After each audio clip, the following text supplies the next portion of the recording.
Today we're going to talk about 3.3, dividing polynomials.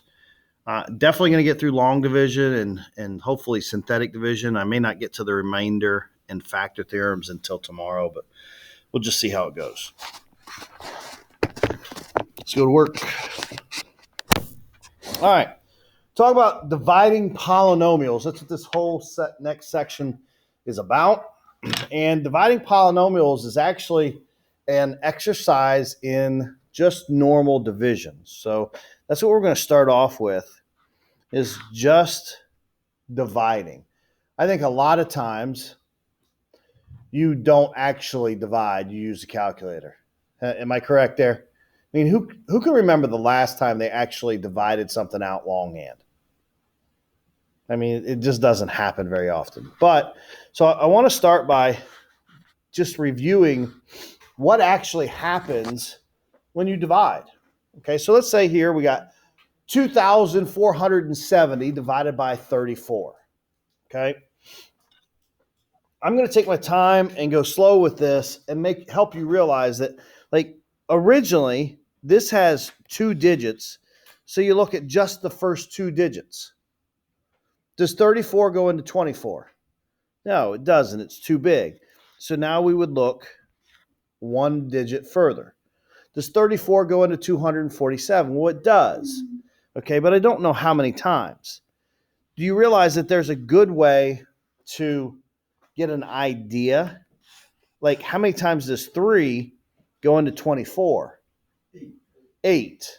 But I can see that's probably going to be a little bit too big, right? Because I'd have this 4 here. So I'm going to start with 7. And I put that 7 above 7. I think 34 goes into 247 7 times. Well, then what do? Well, you multiply. 7 times 4 is 28. 7 times 3 is 21, plus 2 is 23. Now that we have that number at the bottom, what do? We subtract. That's going to become very important with polynomials here in a minute. All right, we subtract. It's going to be 9. Bring down the 0. Does 34 now go into 90? Yes. I'm going to say 2 times. Now, that's a guesstimate for me. I said I can do it quickly in my brain that 3 times 34 would be bigger than 90, right? And I'm sure you can do that as well. So I'm going to go down 1. So 2 times 4 is 8, and 2 times 3 is 6. Subtract. Thank you. 22. Now, do I keep going? I don't think so. I like this. You remember that? Remember doing remainder 22? Here's the way that I get mad at elementary teachers. I think every year I talk about this, everybody remembers putting the R22, the remainder, right? But how many of you ever then later went and took your 22 and put it over your divisor? Show of hands. How many remember doing that? In elementary? Half. Yeah. In elementary school. Last year. Did it last year. Good. You're only a senior, so that's good. Last year. Yeah, you should have done that in elementary school. This right here is why I think a lot of people, it's just my personal opinion, doesn't mean anything. It's why I think a lot of people don't like fractions, because you don't realize that it's just an unfinished division problem. And it's actually really easy. Okay. So that's the process of long division. You take a good guesstimate of what it goes in, you multiply it, you subtract it, and you repeat that process over and over again, right? Well, that long division process is exactly the same here when we have polynomials. Okay? Remember, this means this large polynomial divided by the bottom one, right? So the big one goes in the house. So let's put it in the house. I got x to the 4th plus what? Plus 3x squared minus 6x minus 10. On the outside, I got x squared plus 3x minus 5. Anybody got a problem with that little gap I got there? See this little gap I got right here? Why do I have that gap there? Because if you'll notice, fourth, second, first, and x to the 0, even though we don't write it, right? What's missing? Our cubed term.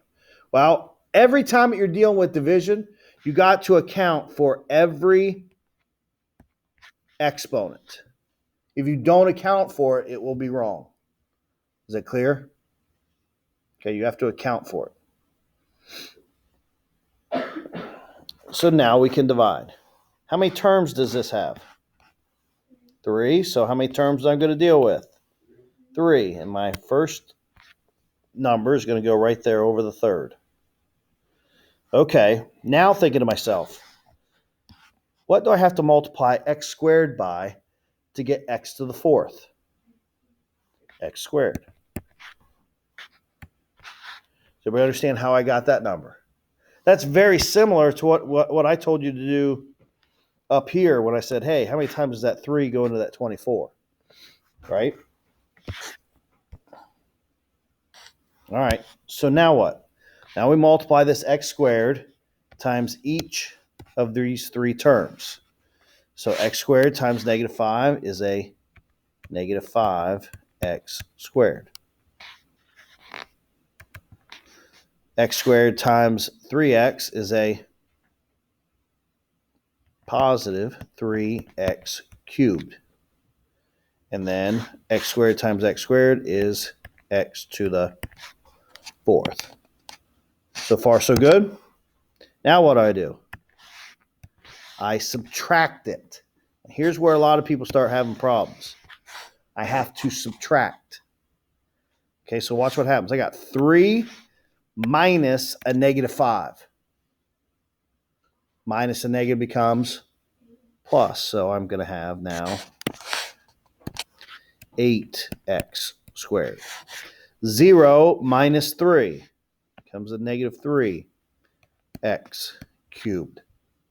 And then x to the fourth minus x to the fourth cancels, which is what I wanted to see happen anyhow. Bring down our next term, which is a negative 6x. And I repeat the process all over again. What do I have to multiply x squared by to get a negative 3x cubed? Negative 3x. Okay. Now I multiply that negative 3x times all 3 terms. Negative 3x times negative 5 is a positive 15x. Negative 3x times a positive 3x is a negative 9x squared. Negative 3x times x squared is a negative 3x cubed. Now I have to take that and subtract it. Okay.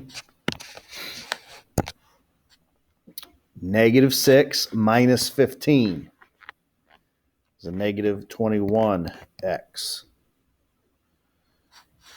8 minus a negative 9 becomes 8 plus 9, which is 17x squared. Negative 3x minus a negative becomes plus. Those cancel. That's what I wanted. Bring down my negative 10. All right. Again, what do I have to multiply x squared by to get 17x squared? 17. 17 times a negative 5. Negative 85. Yes? Yeah. 17 times 3.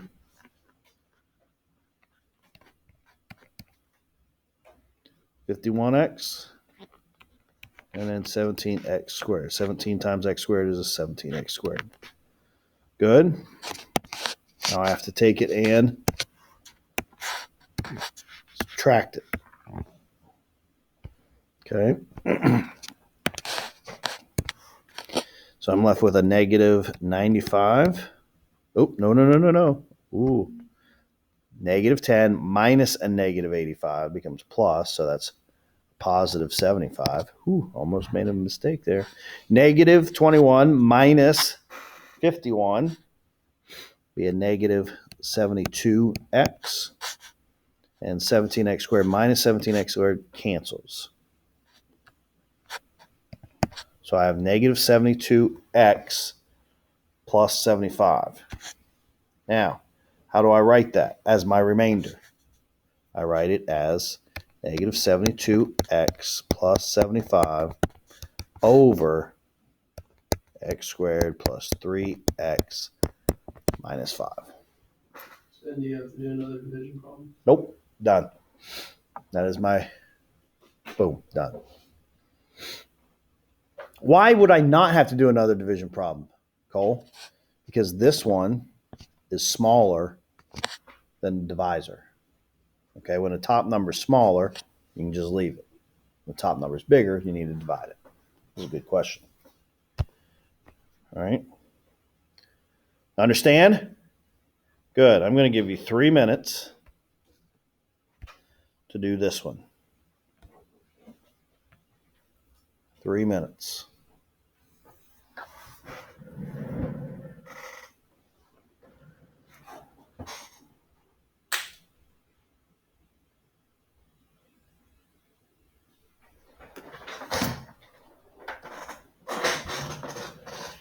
During that 3 minutes, I'm going to pause the video.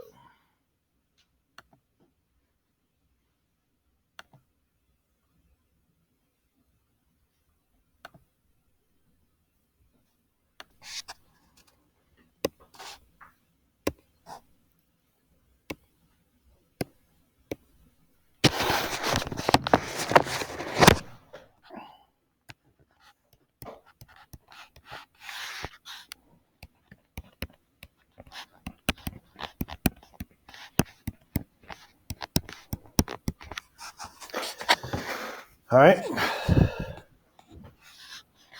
You got 2, so I'm going to go to the second spot. 2x times x squared will get me 2x cubed, so negative x squared, 2x cubed. I'm going to subtract that. I get 10x squared. Those cancel. Bring down my negative 19x. So far, so good. All right. Times what? 5x. So negative 5x, 10x squared. Cancel or subtracting. I got negative 24x. Those cancel. Bring down my 7. Thank you. Minus a negative. 19 minus a negative was plus, so negative 14x. All right. 2 times what? 7? It's a negative 7. And it's negative 7. All right. So that's got to be a positive 7 and a negative 14x. Subtract it. Cancels. Goes in evenly. That's nice. No remainder. How many people got it? Excellent. Any questions? Everybody remembers doing this last year then? Good. All right. Then let's go into synthetic division. Synthetic division only works when you have a binomial. For example, x plus 3 going into, x squared plus 7x plus 8. I don't know. I just made it up off the top of my head. What is synthetic division then? Well, on the outside is the opposite of your number. Yes? On the inside are your coefficients. 1, 7, and 8. All right. The first number you simply bring down. Negative 3 times 1 is negative 3. Coming down, you get 4. Negative 3 times 4 is negative 12. Coming down, you get negative 4. Now, that does not go in there evenly, correct? This is our remainder. So this then represents 1x plus 4.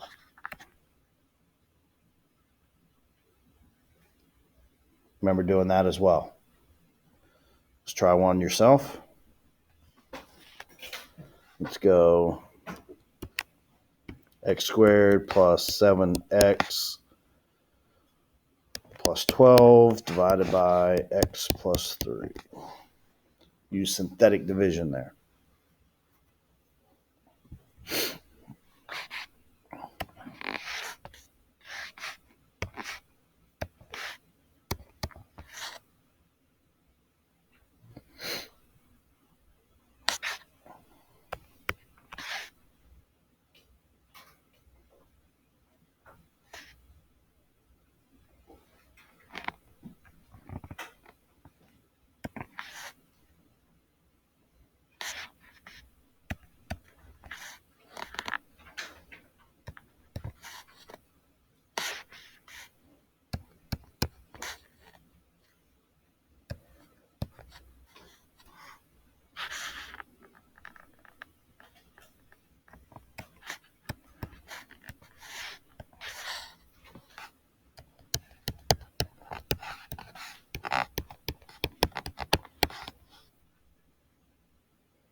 Yes, that's what you got.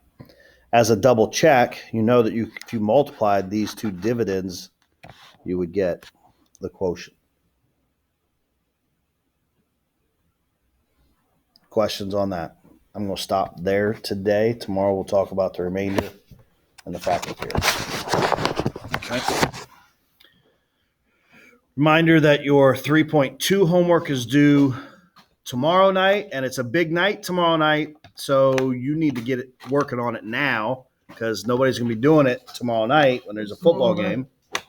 Tomorrow's Thursday night, football game, home, And then the 3.3 is due on Saturday, and you're going to forget about that because there's no reminder.